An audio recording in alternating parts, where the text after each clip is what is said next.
a glória sejam dadas ao nome do Senhor, cujos olhos estão em todo lugar. Aleluia, Pai, assenta-te sobre o trono dos louvores da tua igreja e acha no meio dessa pequena multidão os verdadeiros adoradores, Deus.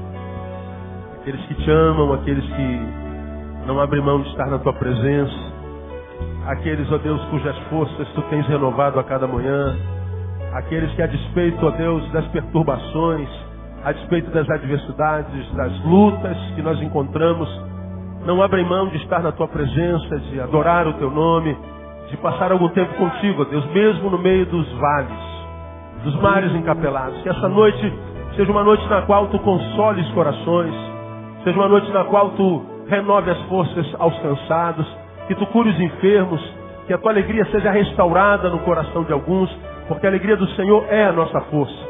Fique à vontade entre nós, assenta-te sobre o trono dos louvores da tua igreja. Tu és digno, merecedor e fonte de tudo. E nós oramos assim no nome de Jesus nosso Senhor. Amém. Glória a Deus. Não podem se assentar.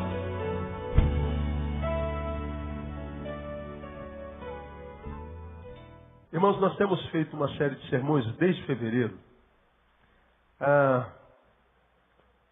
Hoje eu não quero pregar sobre a série, a gente volta a falar sobre a série no próximo domingo. Mas eu me senti impelido a ministrar uma outra palavra nessa noite, que não há nada tem a ver com a série de sermões que a gente está fazendo desde fevereiro, que é Não Entristeçais o Espírito Santo de Deus, que me tem feito muito bem, por sinal, essa série de ministrações. Mas hoje eu queria levá-los a Josué capítulo 3. Vivemos num tempo bastante complicado, desesperançoso. E a gente que lida com gente, a gente sente de perto o que os fenômenos sociais da maldade que a gente vê acontecendo na nossa cidade podem produzir e estão produzindo dentro do coração de todos nós. A doença social que nós vivemos hoje é inequívoca, gera dentro de cada um de nós, individualmente falando, muitas doenças emocionais, que dentro de nós geram muitas outras doenças e de toda sorte. E o pior é que a gente não percebe que essas coisas são geradas dentro de nós. A gente só vai saber que geradas dentro de nós estão quando os frutos aparecerem. E muitas vezes, quando os frutos aparecem, nós já estamos no limite e muitas vezes, passando do limite, a gente adoece, como diz o salmista, sem que haja cura. Os irmãos já me viram pregar aqui outrora que a gente não pode descuidar dos limites. Nós não podemos pensar que os limites que nos são impostos de toda ordem, que esses limites são coisas de só menos importância, não são. Uma sociedade, ela não pode viver em paz se ela não tiver limites balizadores, se ela não tiver, aspas,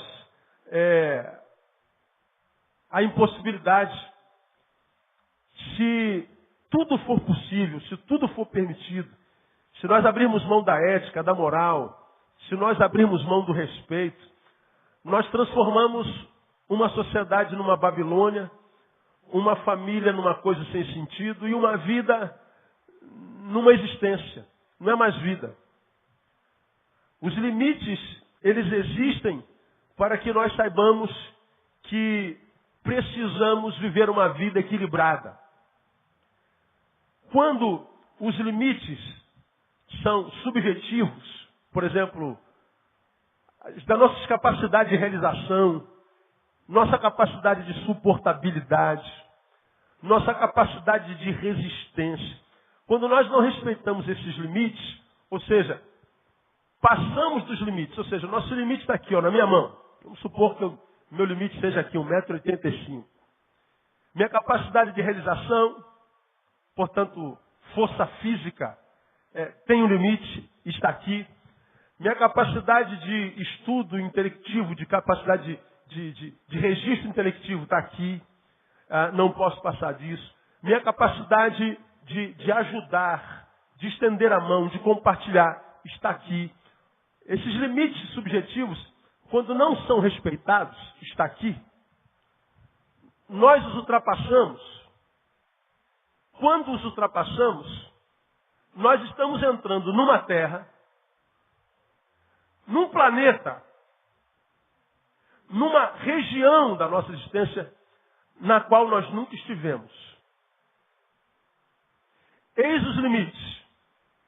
Nossa vida inteira, 20, 30, 40, 45, 60 anos de idade, vivemos sempre dentro do nosso limite.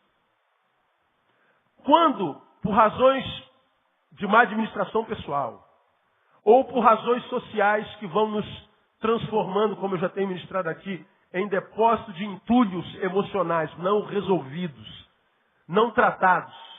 O que acontece no dia a dia vai gerando emoções em nós que nós não sabemos que estão sendo gerados e que vão ficando em nós, vão sendo jogadas dentro de nós, vão sendo entulhadas dentro de nós e nós nos transformamos, sem nos apercebermos, num depósito de entulho emocional não resolvidos, que porque não foram resolvidos, se transformam em doenças dentro de nós, que nem sabemos que dentro de nós estão, e que só vão vir à tona, só vamos saber que temos essas doenças quando nós explodirmos. Pum!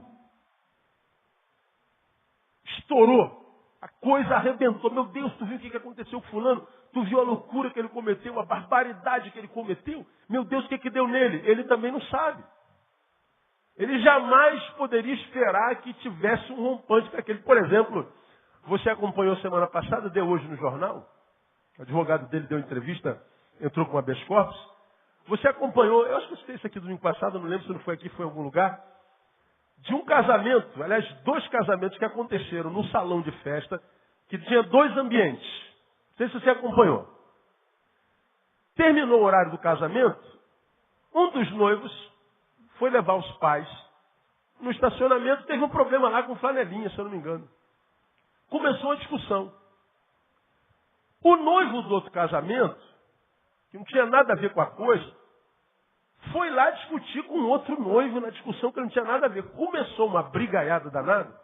Aquele noivo começou a agredir esse noivo. E os pais do noivo, velhos, saíram do carro para defender o filho. E o noivo que veio daquela festa arrebentou com os velhos. O olho do velho estava inchado, fechado, roxo. A mulher, a mãe dele, caiu no chão. O cara entrou no carro, deu ré e atropelou a mulher e matou. Na noite do casamento dele, ele matou uma pessoa. E uma senhora de idade. Além de ter batido no marido dela e batido no noivo.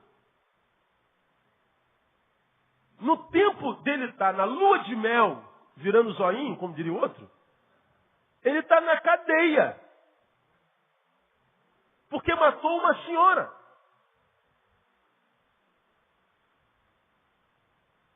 Uma repórter conseguiu falar com ele.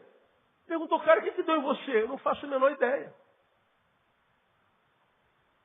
Não faço a menor ideia. Você viu, há 2 dias atrás, ou 3 jovens, entre eles 2 adolescentes, num estado desse do Brasil aí, de madrugada que mataram um travesti a facada. As câmeras mostraram tudo, o travesti correndo, o travesti caiu, eles bandaram e começaram a dar facada.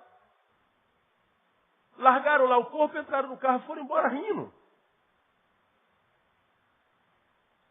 Que loucura é essa? Está acontecendo. As pessoas estão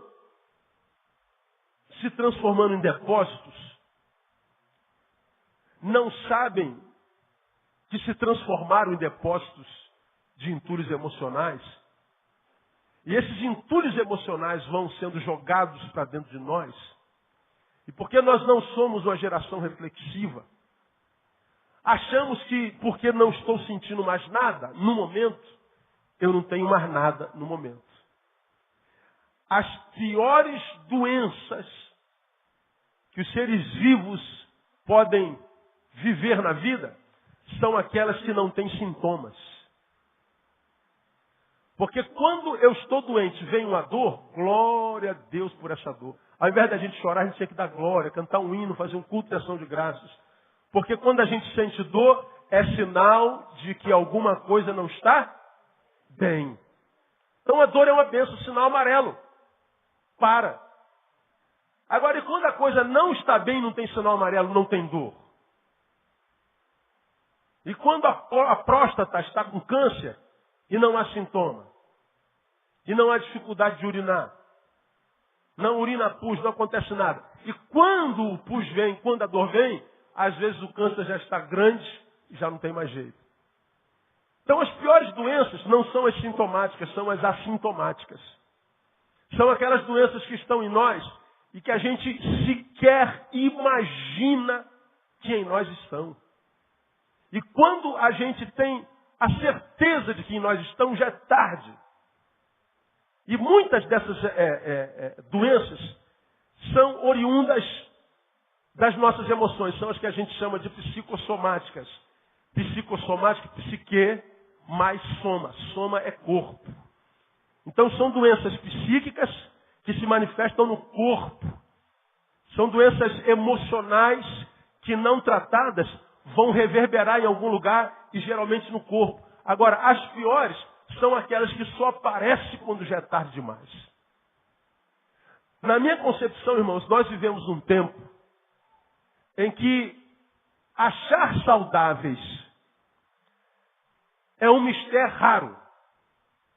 Achar gente equilibrada, hoje, para mim, é um dos trabalhos mais difíceis. Nós vivemos num tempo de desequilíbrio total. E a sensação que a gente tem que o próximo a ficar louco somos nós. Nós achamos que o próximo a chutar o balde, a pegar no pescoço de alguém, a dar um tiro em alguém, é a gente. Ou será que só acontece comigo essa sensação? O negócio está louco. Estava na academia hoje de manhã, 7 horas da manhã, um pouquinho menos. E lá, fazendo meu exercício, dando minha caminhadinha, televisão passando.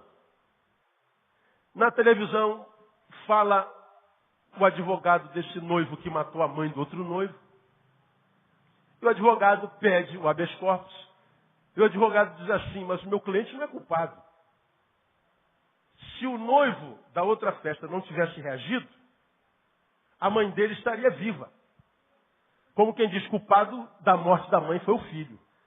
Aí fala assim: agora dá vontade de pegar no pescoço desse advogado, né? Porque o miserável ainda lança a dessa. Advogado é uma raça abençoada, não é verdade? Deus abençoe os advogados aqui da nossa igreja, em nome de Jesus. Agora aqui mente, né, meu? Tem que mentir, não tem jeito, né? Lamentavelmente, não é brinquedo, não. E nesse mesmo jornal de manhã cedo, aparece lá: desembargador dá habeas corpus para os 37 presos daquela operação guilhotina. Então, todos os policiais foram presos com milícia, comprovado, está todo mundo solto, não há prova nenhuma, está tudo certo, vão com Deus, continuem roubando. Nesse mesmo jornal, apareceu a entrevista de um dos adolescentes que matou o travesti e outra desgraça. Quando apareceu a reportagem do adolescente que matou o travesti, tinha um cara malhando na academia, ele estava fazendo peso, bíceps. Ele estava malhando, olhando para aquilo. Ele pegou o peso de 12, Josimar, jogou no espelho. Bum! Cara! Xingou um palavrão daqueles que crente não aguenta ouvir. Cara! Aí xingou o palavrão. Não tem mais jeito, meu. Como pode um negócio desse? Só dá loucura. Ele pegou outro peso, jogou na outra parede, ele quebrou a academia toda. Eu estou vendo ele quebrando a academia. Eu estou do lado dele, eu saio fora, vou lá para o outro lado e fico olhando ele lá. Eu falei, cheio de ferro ali, o cara tora. Vai que ele imagina que eu sou um peso também. Eu não estou fora desse negócio. Você podia, mas se for demônio, para dar um demônio depois que acalmar, eu boto ele para fora. Mas enquanto o demônio está com aquela força, deixa ele quebrar lá. O cara surtou. Surtou. No fim de tudo, ele disse a frase: não tem mais jeito. Acabou, meu. Não tem mais jeito, essa sociedade não tem mais jeito. Quando ele acalmou, ele sentou bufando. Eu voltei, tá melhor, brother? Não, pô, cara, eu tô melhor agora. Falei, caraca, eu quebrei tudo, né, meu? Não, tá tranquilo, brother, não esquenta não, você tá vivo. Vai dar tudo certo. Né? Eu sei que o bagulho tá doido, a gente fica meio nervoso mesmo. Se tu não faz um negócio desse, tu pode infartar. Pois é, cara, tu vai ter que pagar tudo, né, meu? O professor já estava do lado. Cara, ele perdeu a cabeça. O que aconteceu com ele? Extrapolou o limite. Ele já está no limite e ele extrapolou. Você vê no ônibus uma pessoa pede licença e esbarra, o cara quer brigar, o cara quer matar. Pô, cara, só porque eu te esbarrei. Não, o esbarro foi a pedrinha que transbordou o saco. Não foi o pisão no pé dele. É que o pisão do pé já vem seguido é a centésima coisa que acontece com ele. Descuidar das nossas emoções não é inteligente, irmão. Não é sábio. Porque mesmo quando a gente tenta viver uma vida tremendamente racional, ainda assim, muitas vezes, a gente perde o controle. A gente tem a sensação que vai pirar. Porque quando a gente ultrapassa o limite, nós entramos numa terra alienígena. Nós entramos numa área da vida para a qual nós não temos notícia, informação. Não há saber além do limite. Tudo que a gente sabe está abaixo do limite. Está no limite. Agora, quando a gente passa do limite, a gente entra numa área para a qual a gente não tem controle, domínio. Nós não temos saberes. Não há rédea. Nós somos entregues à própria sorte. Você já aprendeu que quem lida com a sorte geralmente se encontra com azar. Está tudo perdido. Essa frase do camarada me fez pensar, me fez raciocinar. E eu queria ler com os irmãos, compartilhar com os irmãos até 8h30, que é o nosso horário, 9h30. O que está escrito aí em Josué, capítulo 3, versículo 5, que parece que não tem nada a ver com o que eu estou falando com os irmãos e com extrapolar limites. Mas vamos tentar mexer um pouquinho nesse texto e vamos ver como que a gente pode olhar para esse tempo que nós estamos vivendo, porque esse tempo que nós estamos vivendo, para mim, é um dos piores da história da humanidade. Vamos colocar, irmão, dentro do contexto do texto. O texto trata de alguns dias anteriores à tomada de Jericó, e a história de Jericó você conhece, o pessoal rodou, a muralha caiu. Só que talvez o que a maioria de nós não saiba é que quando Israel conquistou Jericó, já vinha num processo de relação com Deus tão positiva que todos os povos com os quais ele se encontrava, ele dominava e ganhava a posse com facilidade. Esse texto está dentro de um contexto em que o Josué manda 2 espias para vigiar Jericó, para saber se dá para dominar Jericó também. E os 2 espias, quando chegam nas cercanias de Jericó, são descobertos. E os moradores daquela região começam a caçá-los. Eles entram na casa de uma mulher chamada Raabe. Raabe descobre de cara, acredito que por revelação de Deus, que aqueles homens são de Deus, são enviados por Israel, a nação conquistadora até então. E ela então esconde os 2 espias dentro da sua casa. E os homens da cidade batem na sua porta e dizem, os caras estão aí? Não, eles entraram aqui, mas eu não sabia quem era. Então já os despedi, mas nada, ele escondeu os 2 homens na sua casa, correndo o risco de ser morto. Só que quando Raabe esconde os 2 espias na sua casa, veja lá o versículo 9, que coisa interessante. Antes que os espias deitassem, subiu a herança ter com eles, no versículo 9, disse-lhes, bem sei que o Senhor vos deu essa terra, Raabe falando para os 2, e que o pavor de vós caiu sobre nós. E que todos os moradores da terra se derretem diante de vós. Olha a definição de Raabe sobre os espias. Nós sabemos quem são vocês. Vocês são da terra do povo conquistador, a quem Deus está dando vitória. Então toda a terra está derretida enquanto coração diante de vocês com medo, porque sabe que ninguém pode parar Israel. Então eu vou esconder vocês, mais adiante ela disse assim, quando vocês vierem conquistar Jericó, por favor não se esqueçam de mim não. Lembra que eu escondi vocês, que eu abençoei vocês. E os espias falaram, fique tranquilo.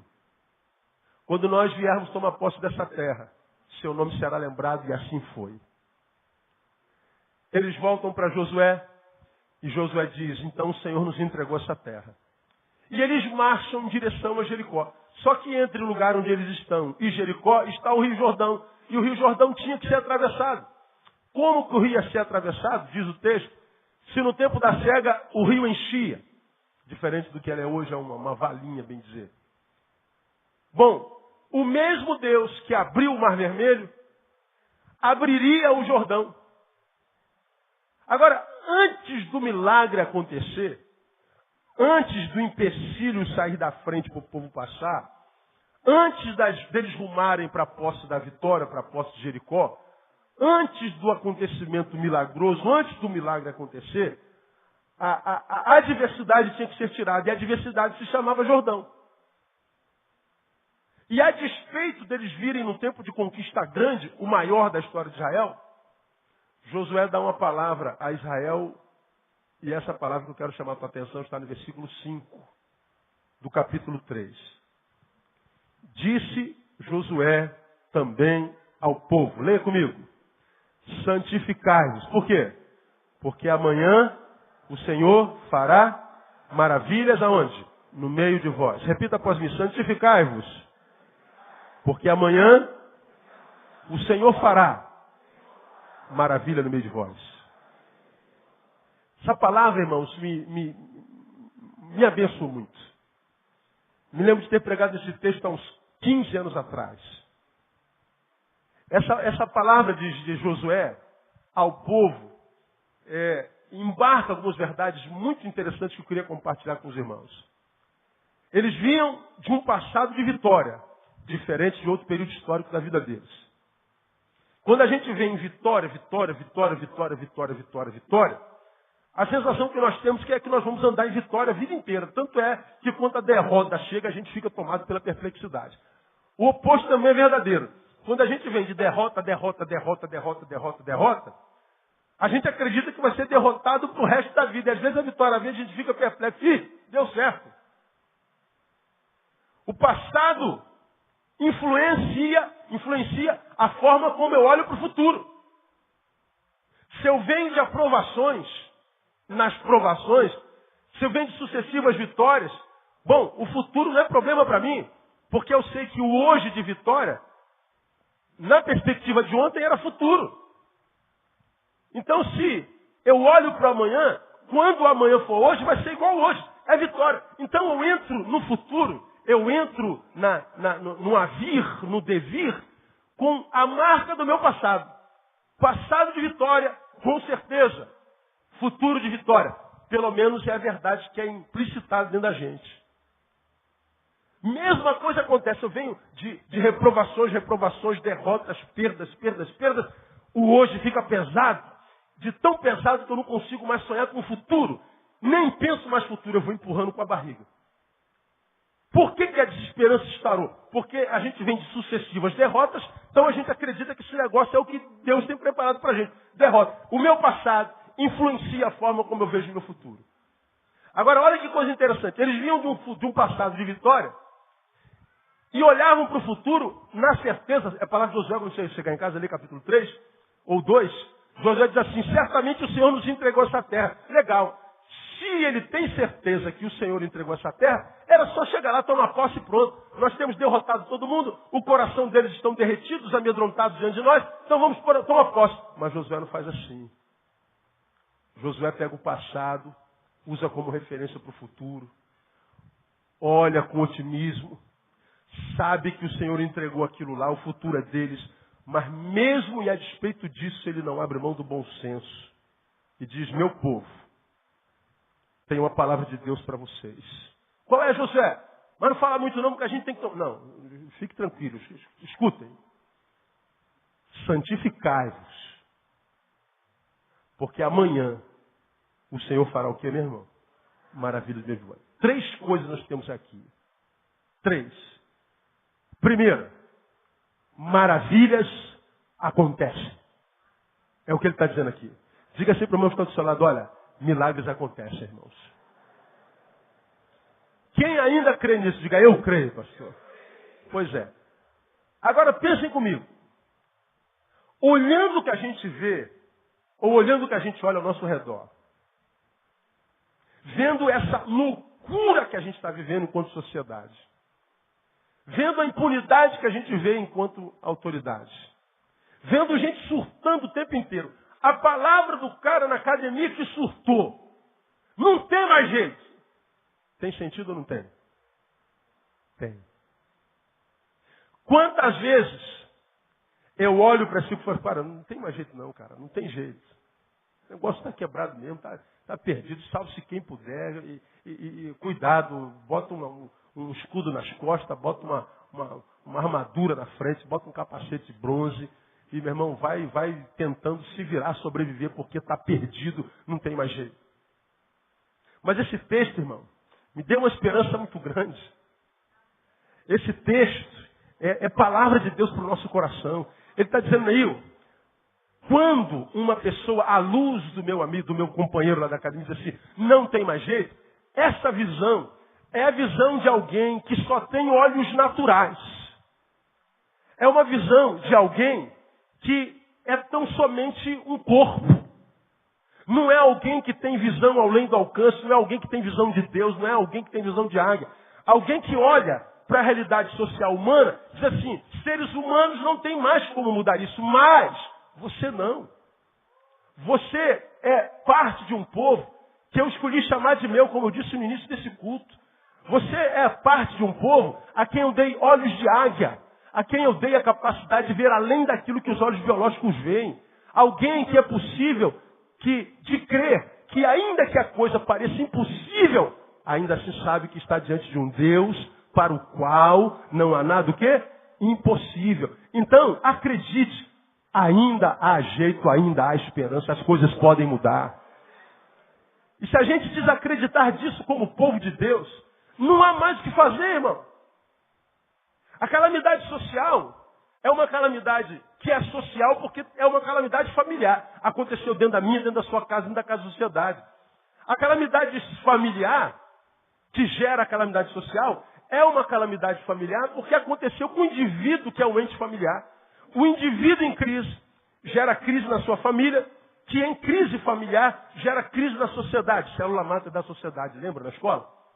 Então a crise social, na verdade, é a crise individual. É a crise do indivíduo. E se você desacreditar de que Deus ainda possa fazer milagres, de que maravilhas aconteçam, aí não há esperança. A cura dessa cidade está na mão do povo que ainda tem fé. Então, de repente, você foi vítima direta dessa sociedade. Ou indireta. Como a desgraça que aconteceu na Taça da Silveira. Famílias perderam seus filhos. E algumas famílias perderam sua filha única. Filha única. Nós que temos filhos não conseguimos conceber. Imagina você sem um dos teus filhos. Tenta. Não dá, cara. Tem duas, eu não tenho como pensar a minha família sem Thaís. Eu não tenho como pensar a minha família sem Tamara. Não tem como. Então eu não consigo imaginar a dor deles. Foram atingidos diretamente. Nós todos indiretamente. Porque aquilo que aconteceu lá gerou dentro de nós, muitas vezes é mais profundo do que a gente possa conceber. Agora, se a gente olha para aquela calamidade, para aquele status quo maligno, maldito, e a gente acredita, é isso aí, não tem mais jeito, irmãos, a gente está dizendo, Deus, eu abro mão do futuro que tu tens preparado para nós. Eu abro mão de dias melhores para mim. Quando você diz, eu não acredito mais que a sociedade possa melhorar, eu não acredito mais que o Brasil tenha jeito, eu não acredito mais que minha família possa ser restaurada, você está dizendo, Deus, eu estou abrindo mão do bem e do bom que tu tens para mim. Nossa obrigação como povo de Deus é continuar a sonhar, é continuar a crer que milagres acontecem, que maravilhas acontecem. Ele está dizendo, meu povo, santificai-vos, porque amanhã Deus fará maravilha no meio de nós. E eu quero profetizar, irmãos, que nós vamos ver nos nossos amanhãs muitas maravilhas de Deus na nossa cidade, no nome de Jesus. Quero profetizar que nos nossos amanhãs vamos ver muitas maravilhas de Deus nas nossas famílias, no nome de Jesus. Quero profetizar que nos nossos amanhãs nós vamos ver Deus fazendo muitas maravilhas em cada um de nós, no nome de Jesus. Agora, a gente precisa acreditar nesse negócio. Primeira verdade, maravilhas acontecem. Isso é um convite a não perder a esperança. Porque perder a esperança é muito fácil. Aliás, perder qualquer coisa hoje é fácil, difícil é achar. Difícil é ver alguém que perdeu alguma coisa achando de novo. Você vê, Deus faz milagres, né? Semana passada eu perdi minha carteira 3 vezes, cara. Eu falei, cara, eu estou ficando maluco, não é possível, Deus, eu estou ficando retardado. A terceira vez eu estava no shopping almoçando com Tamara, Andréia e Thaís.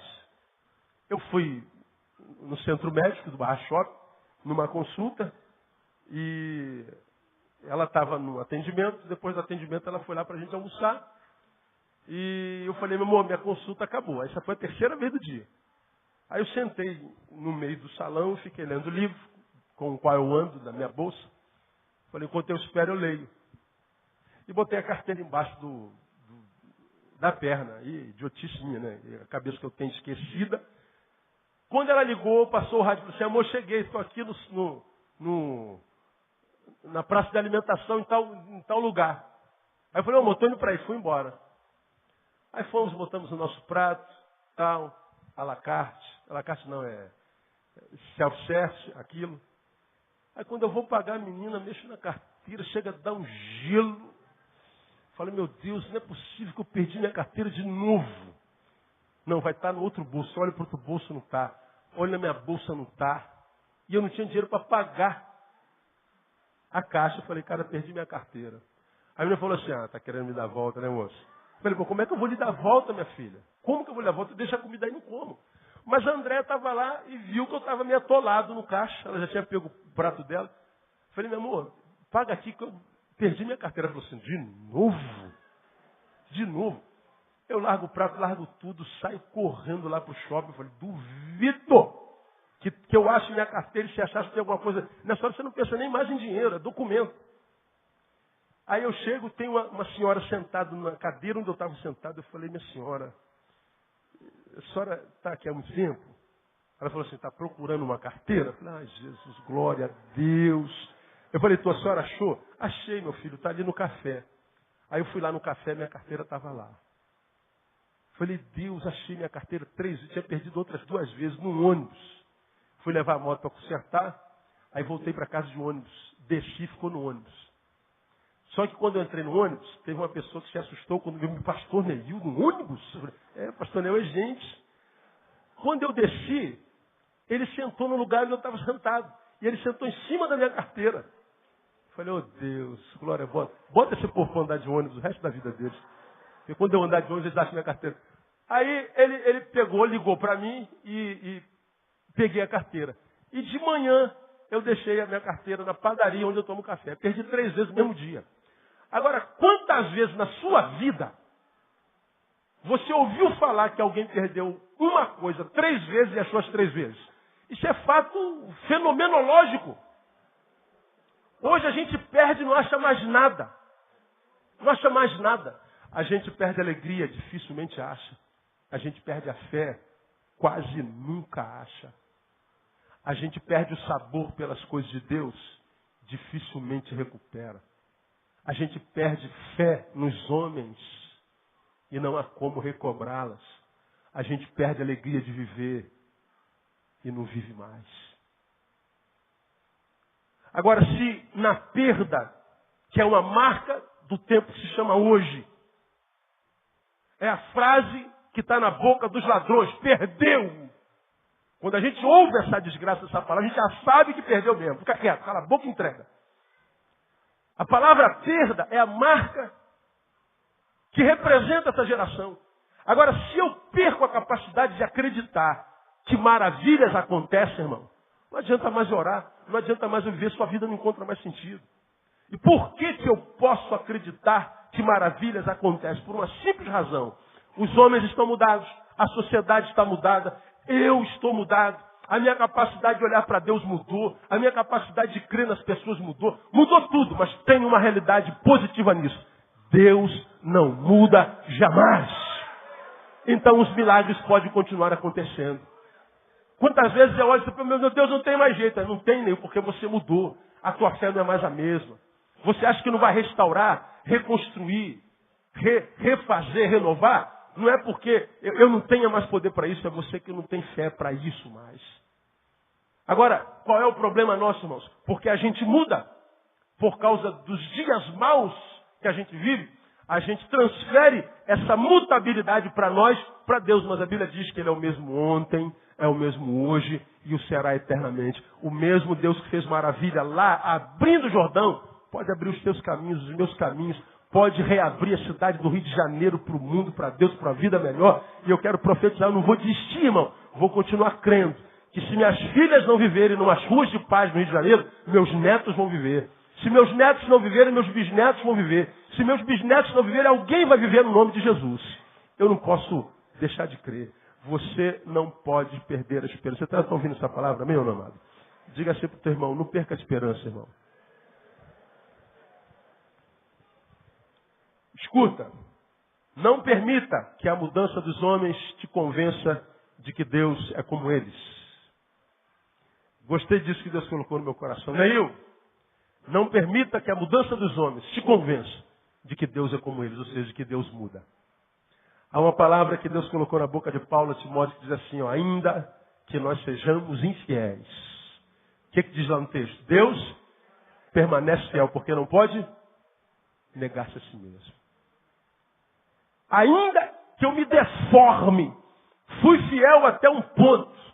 As circunstâncias me deformaram, me tornei um infiel, uma coisa. Ele está dizendo aí, o problema é seu. O Deus no qual você creu e serviu a vida inteira, ele permanece fiel.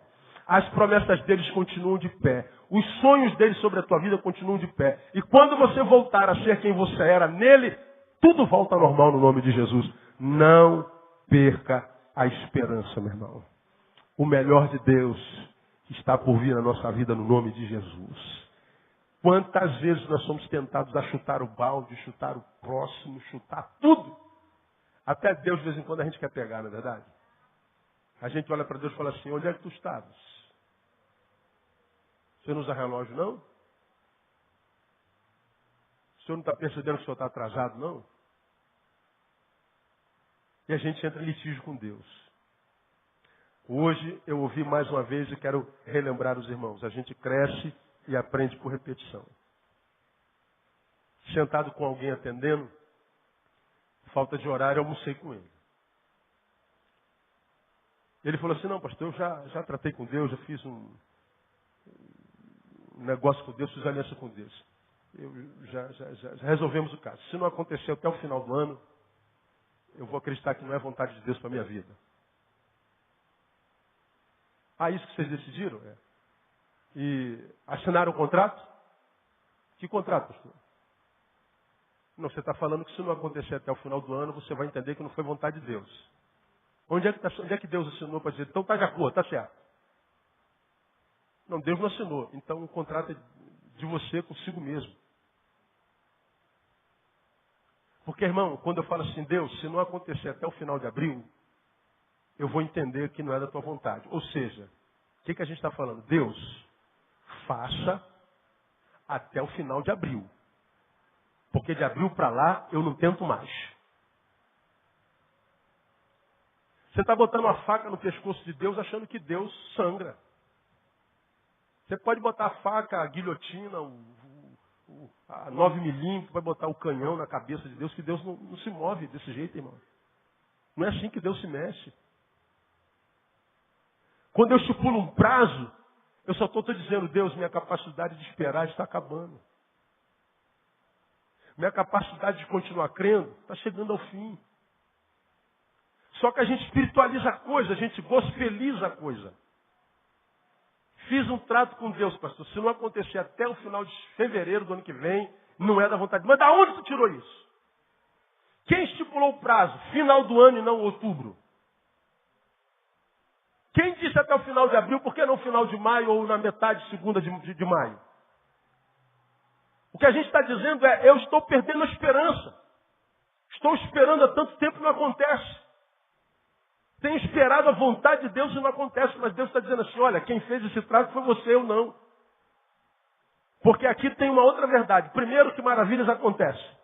Gosto muito da canção antiga, que eu não me lembro quem cantou. O meu Deus é o Deus do impossível. Quem cantou essa música, hein? Quem? Aline Barros. Jeová Jireh, o grande El Shaddai. E ela vai dizendo que ele abriu o mar vermelho, que ao seu povo fez passar, paralítico fez andar. Ela nessa canção está relembrando a si mesmo que o mesmo Deus que fez milagre no passado, porque não muda, faz milagre hoje. Ele tem capacidade para mudar as circunstâncias. Então não posso olhar para o maldito que entrou na taça, matou algumas crianças e acreditar que não tem mais jeito de estar perdido. Não, irmão. Da mesma forma como aquele homem matou algumas crianças, tem muita gente gerando vida em crianças por aí.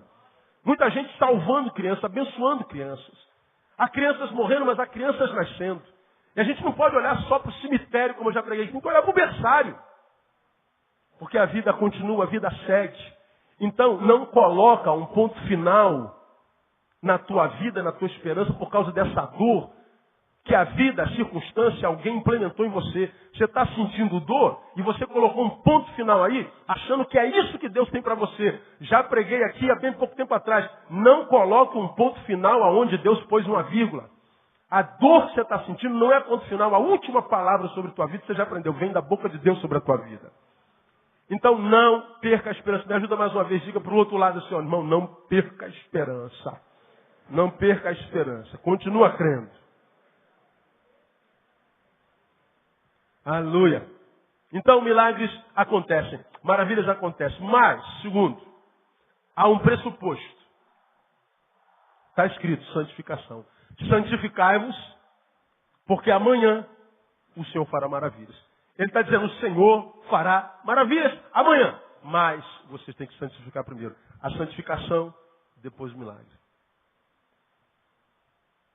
Santificação, depois a abertura do Jordão. Santificação e mudança de circunstância. Santificação e posse da bênção. Qual é o problema nosso? Eu estou aqui com a minha necessidade.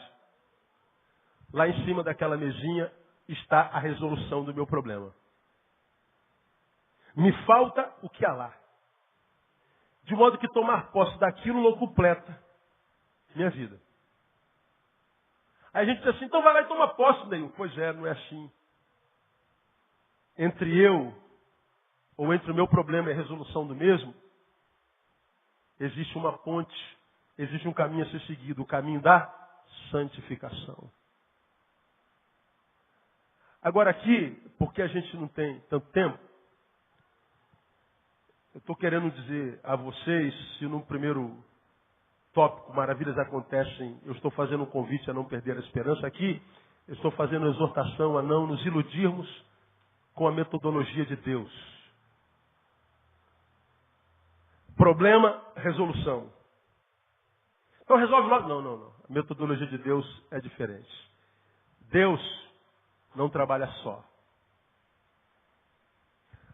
Lá está o que Ele produziu para me suprir. Mas Ele está dizendo, se você não fizer a sua parte, ainda que o teu Deus seja o Deus Criador do universo, ainda que você seja alguém que o conheça, se você não fizer a sua parte, você vai sucumbir diante da sua bênção. Se você não buscar santificação, você vai morrer diante da promessa. A santificação é o que nos capacita a vermos os frutos da conversão. Santificação é o que nos capacita para vermos os frutos da conversão. Conversão é o que acontece com a gente quando a gente se encontra com o Espírito Santo. Me converti, estou salvo. Mais uma vez salvo, não significa dizer que eu estou abençoado. Quando você diz, eu aceitei Jesus, você pode declarar, estou salvo. Morra em paz que você vai para o céu. Agora, enquanto não morre e vai para o céu, para que os frutos dessa conversão cheguem até você, você tem que sair da conversão e se mover em direção à santificação. Porque senão você se converte, muda o destino. Mas se não se santifica, não muda o jeito de ir. Você estava andando longe de Deus, Sem Deus e sem salvação. Destino, perdição. No caminho encontrou-se com Jesus pelo Espírito, se converteu. Não está mais perdido. Vai se encontrar com Deus na eternidade. Mas mudar o jeito de ir, porque o destino já foi mudado, depende da santificação. Conversão depende de Jesus, santificação depende de nós. E é na ausência desse esforço que muitos salvos têm vivido uma vida desgraçada. Porque acham que salvação é o único pressuposto para tomar posse dos frutos da conversão, e não é. Eu preciso me santificar. Só que santificar não é trabalhar só comportamento. A santificação da qual a Bíblia fala não é só botar terno, gravata, andar com a perna cabeluda, as irmãs com o sovaco cheio de cabelo. Não é ficar enfiado na igreja 24 horas por dia. Não é santificar só o que faz, é santificar o que é. É viver uma vida que não se precisa provar mais nada para ninguém, mas não porque alguém não significa nada para você, mas porque você sabe que a mente está apaziguada, porque você sabe que domina o coração. Tenho encontrado com gente que vive enfiado na igreja, irmão, mas não tem coragem de dar uma palavra de misericórdia. A quem quer que você pergunte, você abençoa quem nesse último ano? Abençoou ninguém, mas viveu enfiado na igreja a vida inteira. Dentro da igreja falou língua estranha, profetizou, pregou, mas quando acaba o culto você não vê um fruto de santificação.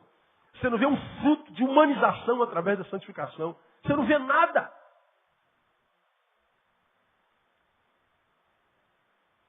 Passava aqui na Nogueira de Sá hoje, de moto vi um casal de uma igreja vizinha, que eu já atendi. Crise terrível. E é uma característica muito comum da religião deles, da igreja onde eles fazem. Vai o casal andando na rua. O marido vai lá na frente e a mulher vai lá atrás. Aí eu estou passando a moto, estou vendo o irmão lá na frente e a mulher lá atrás. Falei, meu Deus, olha isso, cara. Deu vontade de parar a moto. Falei assim, ô santo varão, pega na mão da tua mulher. Sinta o calor do corpo dela. Vai tomando, recebendo energia dela, dando energia para ela. Vai curtindo um ao outro. Porque vocês vão morrer, e pode morrer hoje, e vocês perderam a oportunidade de dar um abraço, de dar um beijo, de dar um aperto de mão, de ser gente, de sentir, de fazer sentir. Claro que eu não fiz isso. Vim e fiz o que tinha que fazer, uma visita aqui em cima, voltei, eles estão voltando. Vai ele lá na frente e ela lá atrás. De vez em quando ele parava e esperava ela chegar. Aí ele andava de novo. Falei, meu Deus. Podendo já andando na rua, depositando nela, chegar em casa, sacar dela, né? Não, vai lá na frente. Não tem graça. Não tem o que Paulo chamaria de entranháveis afetos. Não tem humanidade. São crentes que se congelaram, foram secos pela religião, se empederniram, não conseguem mais falar com doçura, não conseguem mais produzir palavras que alimentem e que produzidas façam a vida de alguém se tornar melhor. Santificação tem a ver com trabalhar a nossa alma, não permitir que essa desgraça toda que a gente está vendo encontre lugar dentro de nós, porque quando os frutos da carne, os frutos do medo, os frutos do pânico, quiserem tomar nosso coração, alguém lá dentro diz, nem vem que esse coração já tem dono, e nesse coração mora um santo, que é o santo dos santos, e aqui não tem lugar para essa desgraça toda não. Então a amargura pode passar de passagem, mas alojar-se dentro da gente não pode. O medo pode passar como um transeunte, mas fazer casa dentro da gente não pode, porque o coração está aquecido pela santificação, pelo Espírito Santo de Deus. Então nós temos que buscar isso, irmão. Não há milagre, não há mudança de vida, não há transformação sem santificação. A Bíblia diz, seguir a paz com todos e a santificação sem a qual ninguém verá o Senhor. Deus, onde é que tu estás que eu não consigo te ver, não consigo te sentir? Eu estou aqui, filho, mas você não é santo. Sem santificação você não me vê. Sem santificação você não me percebe. Sem santificação você congela, você seca. Você está vendo essa desgraça toda batizando você por fora. E essa desgraça toda está entrando, mas você não para um tempinho para fazer uma devocional. Você não para um tempinho para tratar das coisas que não são carne, das coisas que não são espírito. Correndo para lá e para cá para ganhar dinheiro, para se formar, para ter, para ser, para se dar bem, para ter um futuro melhor. E pensa que vai ter um futuro melhor abrindo mão do principal. Você já aprendeu que a coisa principal é fazer da coisa principal a coisa principal. Agora eu tenho visto um monte de gente querendo se dar bem na vida, largando o principal. Vão perecer, cara. Não vai suportar esse tempo louco que a gente está vivendo. Maravilhas acontecem, mas há um pressuposto de santificação. Busca primeiro o quê? O reino de Deus. Depois tudo vai acontecer, irmão. Então, não abra mão da sua vida com Deus, irmão. E é muito fácil a gente perder isso. Você aprendeu aqui há bem pouco tempo atrás. Nos afastar de Deus é fácil, difícil é voltar para Ele. E essa realidade é lógica. Se pôs o Filho vos libertar, verdadeiramente sereis livres. Então, quando eu estou em Deus, eu estou livre. Livre até para me afastar dEle. Então, me afastar dEle é fácil. Agora, aquele que comete pecado é o quê? Escravo do pecado. Quando eu vou para longe dele, eu me torno escravo do que eu cometo. Um escravo não tem liberdade de ir e vir. Eu vou tentar voltar para Deus e vai ser uma dificuldade.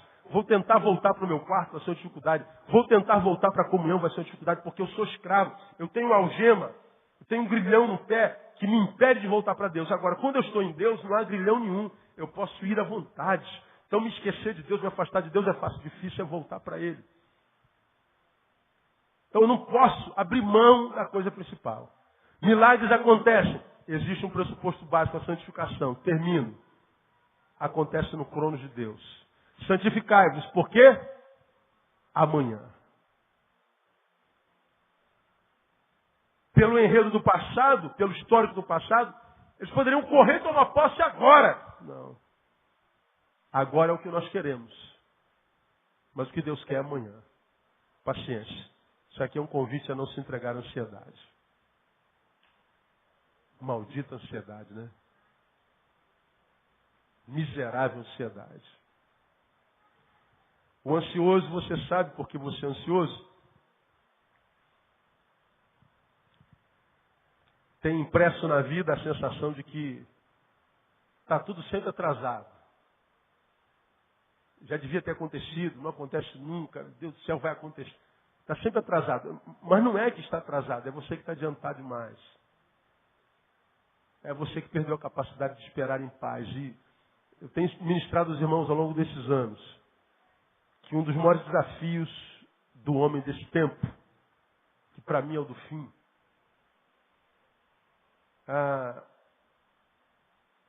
é desenvolver a capacidade de manter-se equilibrado, e a sua capacidade de esperar em paz. Cada vez mais se torna difícil esperar. E por que é difícil de esperar? Porque a gente não sabe se vai acontecer, se quem prometeu vai cumprir a promessa. Então eu vou ficar aqui esperando o pastor e quem garante que ele vai fazer? Ninguém garante. Pô, então não vou esperar. Mas não há garantia nenhuma que ele não vai fazer também. Mas porque a fé no outro já inexiste, a capacidade de esperar vai inexistindo junto. Vencer a ansiedade tem sido o nosso maior desafio nesse tempo. Porque a ansiedade rouba de nós algumas coisas que nós não podemos perder caso queremos viver uma vida saudável. Vocês sabem. Digam para mim, o que a ansiedade tira do ansioso? Você que é ansioso, o que a ansiedade tira de você? Paz, o que mais? Sono, o que mais? Esperança, alegria. A ansiedade tira isso. Tranquilidade. Tudo roubado pela ansiedade. Equilíbrio. Sono. A ansiedade vai tirando de nós valores imprescindíveis a um ser humano que quer ter saúde. Tirou meu sono, meu Deus, eu não consigo dormir. Meu Deus, será que amanhã vai acontecer? Meu Deus, será que vai dar? Pronto, não dormiu. Uma noite mal dormida é certeza de um dia o quê? Mal vivido. Um dia mal vivido é certeza de uma outra noite mal dormida. Uma outra noite mal dormida é certeza de um outro dia mal vivido. E vai virando uma sucessão de males. A vida vai sendo roubada de nós, fugindo de nós como uma bola furada, um pneu furado devagarinho, e a gente não sabe por que a gente não está conseguindo se equilibrar. Rouba de nós a paz. Paz é o que a gente busca desde que a gente sai do ventre da nossa mãe. Já preguei sobre isso aqui. Você está lá 9 meses, encolhidinho. Quando dá 9 meses, tu vai virando, a cabecinha vai para baixo. Quando dá 9 meses, não tem jeito, o corpo da mulher começa a te expelir. O corpo que te acolheu com tanto carinho, agora está dizendo, ó, vaza, chega. A bolsa rompe, tu nem respirar precisava. Daqui a pouco, tu vê um clarão que você nunca viu, abriu a porta da mamãe, né? Aquele clarão desesperado, daqui a pouco vem a mão do médico, pega na tua cabeça e arranca você de lá. Sai, moleque! Sai! O moleque estava no paraíso, cara. Parece a mão do diabo e arranca você pela cabeça. E se você não chorar, ele te dá uma palmada. Pec! Ah! Aquele choro, irmão, não é brincadeira, não, isso é científico. Acontece por 2 razões. Primeiro, a perda da paz. Segundo, o desejo de voltar para a geografia dela, que é o útero. Mas desde que você saiu do útero, você vive em busca de recuperar a paz perdida. Todos nós vivemos em busca da paz. A guerra acontece porque as pessoas estão em busca da paz. Agora, como que vai ter paz se está com ansiedade? No contexto, eu disse assim, amanhã. Então tem que aprender a esperar o tempo de Deus. Irmãos, eu tenho muitos sonhos. E vocês sabem que nas minhas férias de janeiro, eu escrevo meus sonhos ministeriais, meus sonhos familiares, meus sonhos pessoais. Estão escritos. Para quando eu chegar no final do meu ano, ver como foi meu ano. Me recuso a acordar de manhã e empurrar com a barriga. Vamos ver que bicho vai dar hoje. Não. Este é o dia que fez o Senhor. E conhecendo o Senhor que a gente serve, eu não posso acreditar que aquele dia não tenha plano de Deus para a minha vida e para a tua vida. Quando você acorda de manhã, saiba, Deus tem plano para você naquele dia, o dia inteiro, no nome de Jesus. E na minha concepção, uma das primeiras missões que eu tenho no dia é saber qual é a vontade de Deus para mim naquele dia. Então eu nunca acordo e digo, eu vou empurrar com a barriga. Vi que bicho. Ah, não, cara, não jogo com a sorte, porque quem joga com a sorte se encontra com azar sempre. Aquele dia foi Deus quem fez. Então, Deus, eu tenho muitos sonhos. Todos eles estão diante do Senhor. Agora, se eles vão se cumprir ou não, eu não faço a menor ideia. Eu só não desisto de crer de que eles possam acontecer. Mesmo que aos meus olhos eles sejam infactíveis. Mas aos olhos de Deus não. Aos olhos de Deus é só um detalhe. Não há nada impossível para Deus. Nada. Milagres acontecem. Então eu creio. Não perco a esperança. Sei que aquele sonho tornar-se praticável depende de mim. Eu preciso me santificar. E para mim, a santificação se resume numa coisa. É escolher quem vai sentar no trono do teu coração. Eu posso cometer os meus pecados, posso cometer os meus erros, eu posso fracassar, eu posso cair. Mas Deus sabe quem está sentado no nosso coração. Davi caiu, cara. Deus disse assim, ó, bem-aventurado o homem que a quem Deus não imputa pecado. Deus produziu essa palavra só por causa de Davi. Pecou, mas não vou imputar o pecado nele, acabou. Daí, eu sei que quem é Davi e eu sei quem está sentado no coração, no trono do coração dele. Deus precisa saber quem está sentado no trono do teu coração. Se de fato, de verdade, ele souber que o teu coração é um coração que pertence a ele, Ainda que de quando em vez nós fraquejemos e cometamos os nossos erros, Ele está dizendo, filho, eu não te amo pelo que você faz. Eu te amo pelo que você é. Você é meu filho. E não existe ex-filho. Ex-marido, ex-mulher, ex-filho não. Você continua um filho amado de Deus. E precisa buscar a santificação para que Ele te dê a graça de vencer a ansiedade para esperar nele em paz. Porque aquele que prometeu não pode mentir. Se Ele disse que ia fazer, irmão, na tua vida, creia, vai acontecer no nome de Jesus. Que Deus nos abençoe com essa palavra, que Ele nos dê a graça de podermos continuar a caminhar, esperando nele, caminhar nele, com Ele. Tenho visto muita gente ficando para trás. Falei a vocês que eu tenho aberto mão de amizades que abandonaram o Senhor. Não quero gente influenciando minha vida que abriu mão de Deus. Para mim não serve. É alguém com quem eu posso passar um tempinho, mas passa de passagem, vai com Deus. Mas eu quero estar sentado à mesa com gente que ame ao Senhor e que seja capaz de me influenciar positivamente e cuja vida seja uma referência para mim. Eu quero ter uma vida como a dele e quero ter a intimidade com Deus que ele tem. Uma pessoa que por si só já seja um alento. Pessoas que não precisam dizer nada. Porque a intimidade com Deus já é uma palavra para mim. A intimidade com Deus já seja um motivo para estar perto dele ou dela. Quando eu percebo, irmão, que Deus não faz parte mais dos seus planos, essa pessoa não faz mais parte dos meus planos para esse relacionamento pessoal. É bem-vindo à minha igreja. Pode me procurar quando precisar. Estou à disposição de todos dentro do meu tempo. Precisou de mim, é bem-vindo. Mas para influenciar o Neil, não estou falando do pastor. Não. Uma vidinha para viver. E eu não vou desperdiçar minha vida com gente que diz Deus é dispensável para mim.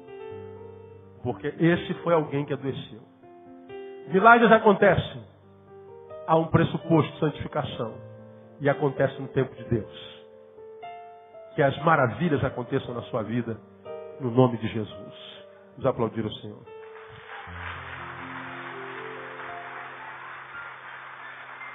Vamos ficar em pé. Aleluia. Glória a Deus. Vamos orar. Vamos embora para casa.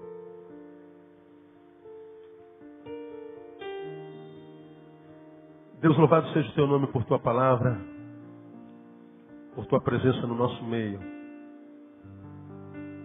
Deus, o culto de quarta-feira é um culto do qual o teu povo vem do trabalho, vem numa condução cheia, vem de um dia cansativo, chega aqui sobrecarregado, muitas vezes cansado e com sono. Mas esses teus filhos não abrem mão de terminarem um dia contigo e de dormirem contigo. Eles passam por aqui a despeito do cansaço para ouvir algo da tua parte. E nós te louvamos porque tu tens falado conosco nesse lugar. Ó Deus, capacita-nos para retermos o que ouvimos. Para que continuemos a acreditar que maravilhas acontecem. Para que nós não nos entreguemos à desesperança. Para acreditarmos, ó Deus, que esse tempo de dor e de perturbação não é ponto final, pelo contrário, é vírgula. De que o melhor do Senhor está por vir na nossa vida, no nome de Jesus. Ajuda-nos a acreditar que há um pressuposto básico, eu preciso me santificar. Eu preciso colocar o Senhor no centro do meu coração. Tu precisas estar sentado no trono que há nele.